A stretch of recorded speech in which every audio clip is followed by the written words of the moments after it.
Transaksi Open BO via grup Telegram capai 9 miliar rupiah. Menguak, teka-teki sosok inisial T. Polri periksa Ketua Pekerja Migran Indonesia. Wahyu Setiawan ditanya soal orang-orang dekat Hasto di kasus Harun Masiku. Vonis Media akan membahas sejumlah pemberitaan selama sepekan ini, di mana berita yang kami sajikan berskala lokal, nasional, dan internasional. Ulasan tentang persoalan hukum, peristiwa korupsi, pencucian uang, dan kriminal secara umum. Semua kita rangkum dalam program Delik, Deretan Lintas Hukum dan Kriminal.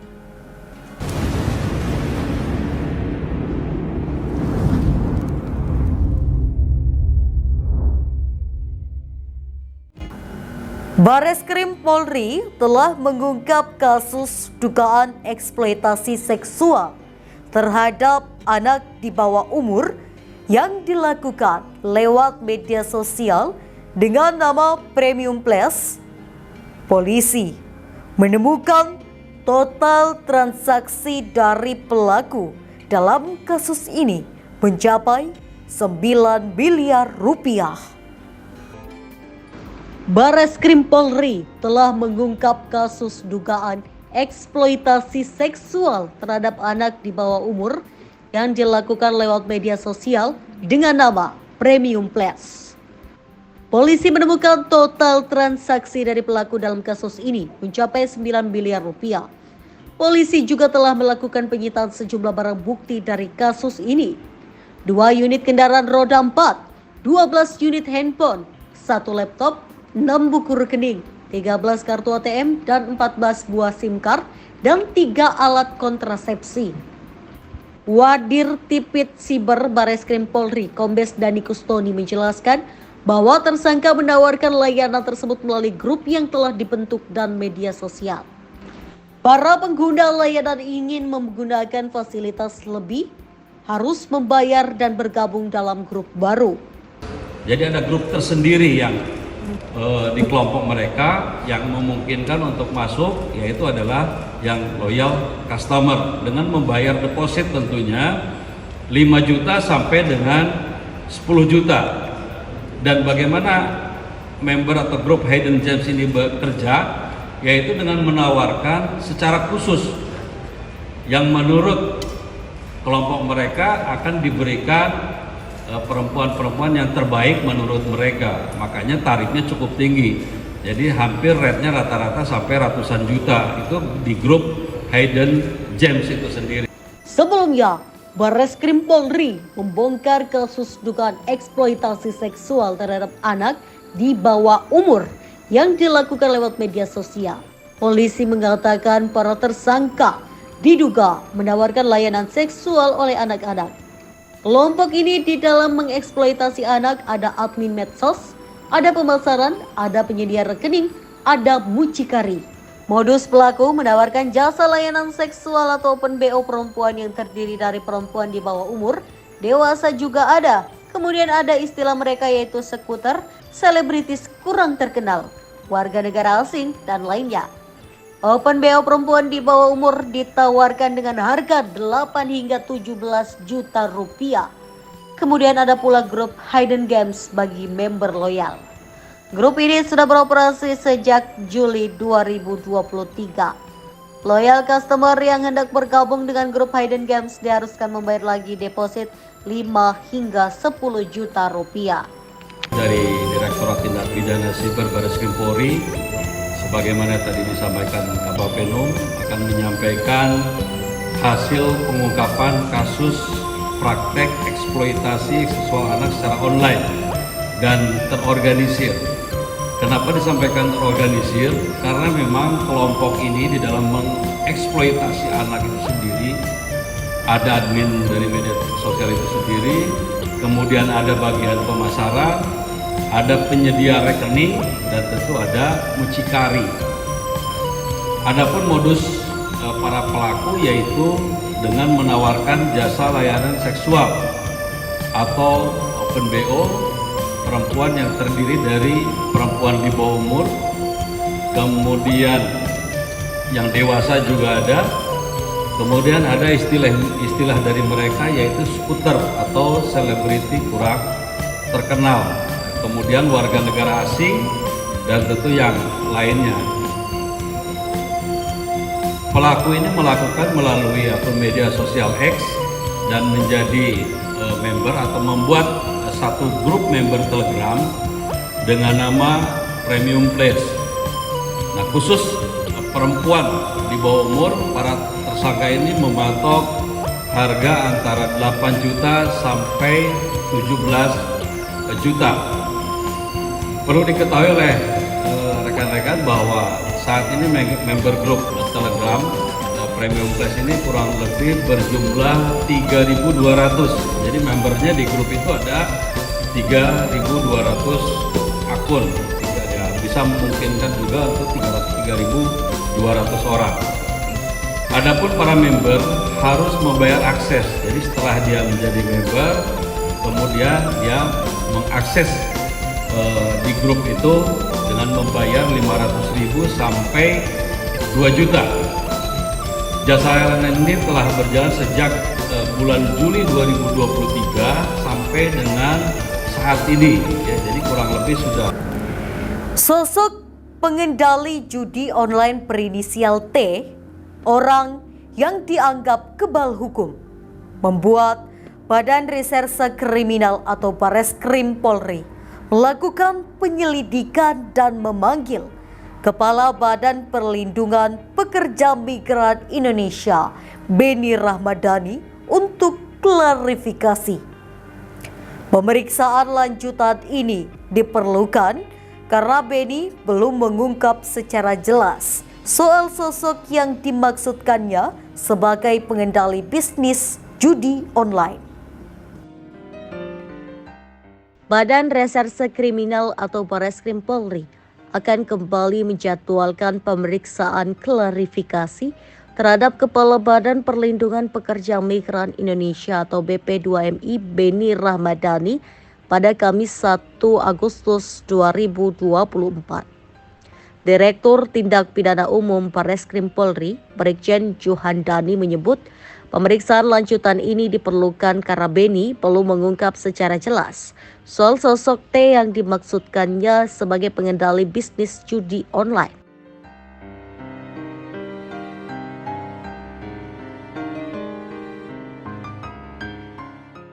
Menurut dia, pemeriksaan yang digelar Senin 29 Juli baru menanyakan soal tugas pokok hingga kegiatan-kegiatan Beni sebagai Kepala BP2MI.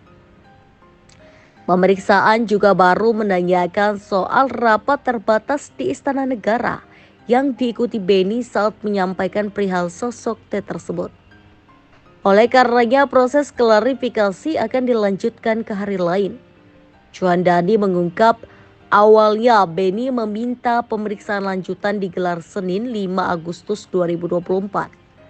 Namun penyidik tetap menjadwalkan panggilan kedua pada 1 Agustus. Sebagaimana diketahui, Beni telah menjalani pemeriksaan klarifikasi soal pernyataannya terkait sosok T yang disebut sebagai pengendali bisnis judi online. Usai diperiksa sekitar 5 jam lebih, Beni mengaku diberi 22 pertanyaan. Sementara itu, Beni Rahmadani mengaku ada misleading atau hal yang menyesatkan terkait pemberitaan soal pernyataannya yang menyebut soal pengendali judi online inisial T. Beni menyebut misleading itu terkait konteks sosok T yang disampaikannya dalam rapat internal di Istana Negara bersama Presiden Jokowi.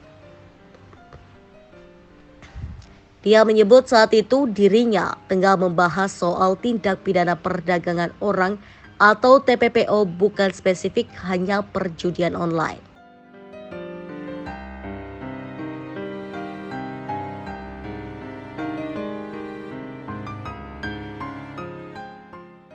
Kala itu Benny mengaku bahwa dirinya menjelaskan pekerja TPPO yang diberangkatkan ke Kamboja secara ilegal diperkerjakan dalam bisnis judi online dan penipuan atau scamming online.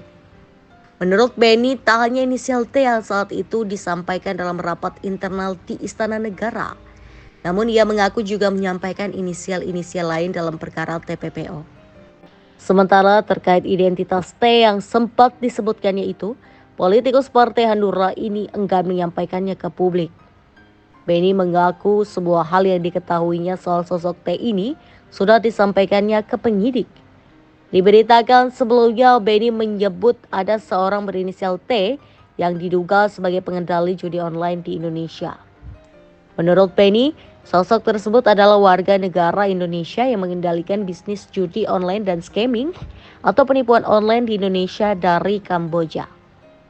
Dia mengungkapkan hal ini diketahui BP2MI setelah menelusuri kasus penempatan pekerja migran asal Indonesia secara ilegal di Kamboja. Dia pun mengklaim bahwa T adalah sosok yang selama ini sulit tersentuh oleh aparat penegak hukum. Dia bahkan menjuluki sebagai orang yang kebal hukum selama NKRI berdiri. Atas dasar ini pun Polri melakukan penyelidikan dan memanggil Benny untuk diklarifikasi. Kapolri Jenderal Listio Sigit Prabowo sebelumnya mengungkapkan pemanggilan terhadap Benny Ramadhani dalam rangka memperjelas informasi soal sosok berinisial T yang disebut mengendalikan judi online di Indonesia. Supaya lebih jelas dan membantu mempercepat penangkapan kita, Bapak Benny Ramadhani kita minta untuk hadir, dan saya kira Barreskrim sudah membuat surat panggilan, sehingga kita harapkan beliau bisa menjadi saksi yang bisa membantu melakukan percepatan terkait dengan pengungkapan judi online yang beliau maksud. Polri berharap Benny bisa membantu mempercepat pengungkapan kasus judi online. Dengan para sindikat yang tidak mungkin kita mengambil langkah mundur.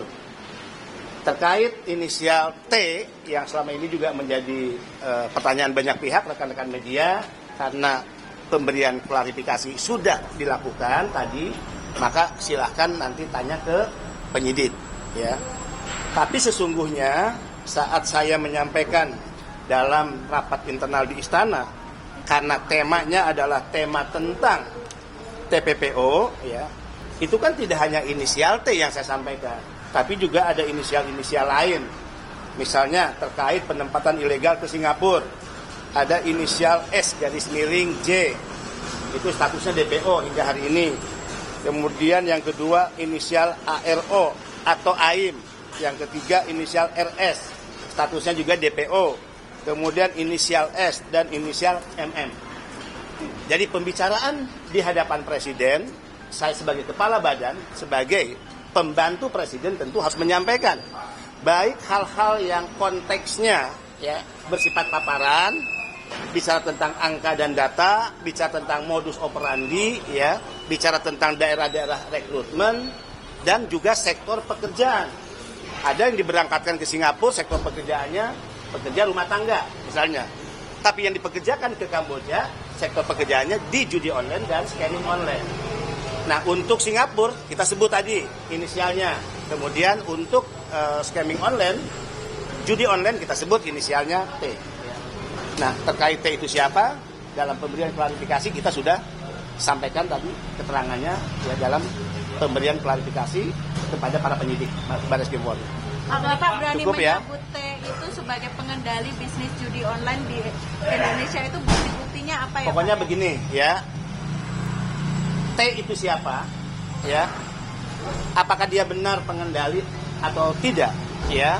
Saya sudah tuangkan dalam ya berita acara yang tadi saya tangani dalam pemberian klarifikasi ke teman-teman penyidik. Ya. Pak, kalau inisial yang lain itu perannya apa aja sih? Tadi makanya tadi beda. Fokus BP2M itu kan pada penempatan dan pelindungan. Yang kita perangi adalah sindikat penempatan ilegal. Nah, apa nih relasinya dengan judi online? Sehingga saya katakan agar tidak misleading, kalau isunya hanya bicara judi online, itu bukan tugas BP2MI. BP2MI tidak akan pernah masuk mengurusi masalah itu. Ya, Kan kita udah punya Satgas tuh, ya, Satgas judi online. Tapi ketika bicara Kamboja, itu yang saya katakan spesifik. Karena anak-anak bangsa yang ditempatkan di Kamboja, mereka dipekerjakan di bisnis judi online dan juga scamming online. Sehingga yang saya sampaikan dalam pertemuan internal di istana itu bersifat informatif. Dengan harapan informasi ini tentu ditindaklanjuti. Contoh ya, 5 yang saya sebutkan tadi, yang diduga sebagai bandar penempatan ilegal ke Singapura, itu tidak bekerja untuk judi online, bukan. Itu kan ditindaklanjuti oleh Pak Mahfud dalam bentuk Pak Mahfud mengirimkan surat agar nama-nama tersebut tentu menjadi ya dasar untuk dilakukan penyelidikan dan seterusnya, tentu oleh penegak hukum. Nah, harapan saya ketika saya menyampaikan informasi tentang inisial T, itu juga tentu yang menjadi harapan saya sebagai Kepala BP2MI dan anak bangsa. Kenapa?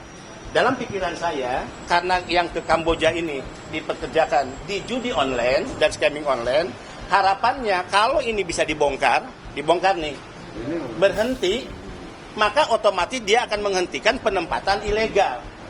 Saudara-saudara tahu nggak berapa banyak anak-anak bangsa yang dikorbankan untuk mereka bekerja di Kamboja secara ilegal? Ini saya beri datanya ya, supaya kita punya perspektif yang sama. Ya, mohon maaf nih ya. Sebentar.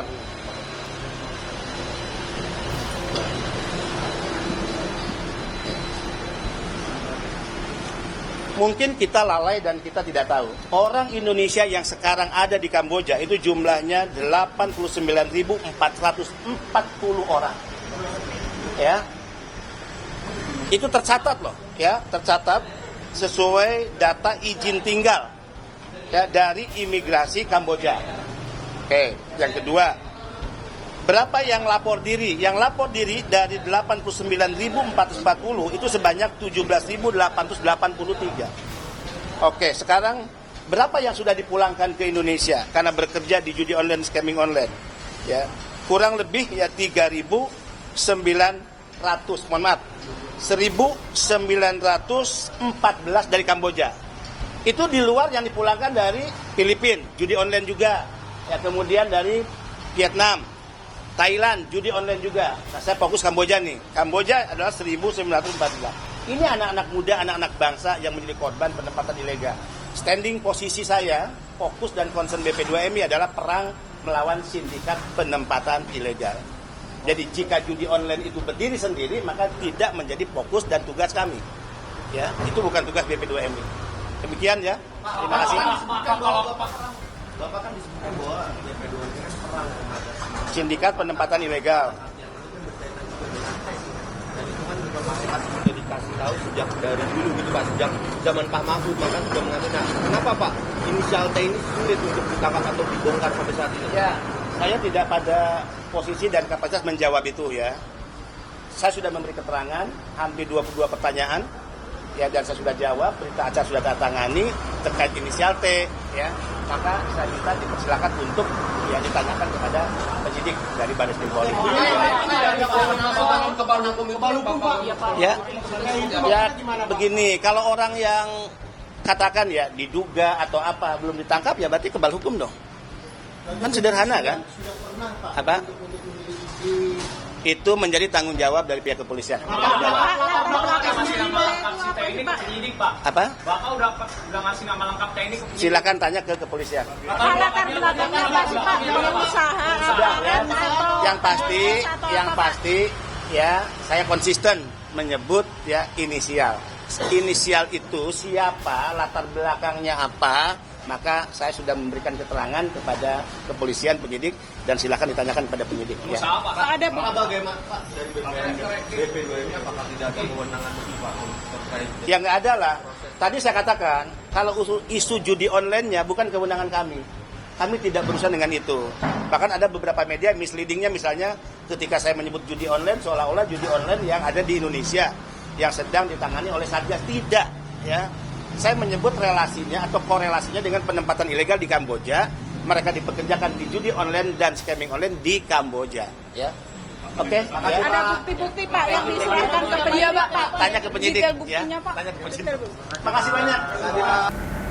Dalam upaya mencari dan menangkap Harun Masiku, tim penyidik KPK telah memeriksa sejumlah saksi, termasuk mantan Komisioner KPU Republik Indonesia Wahyu Setiawan.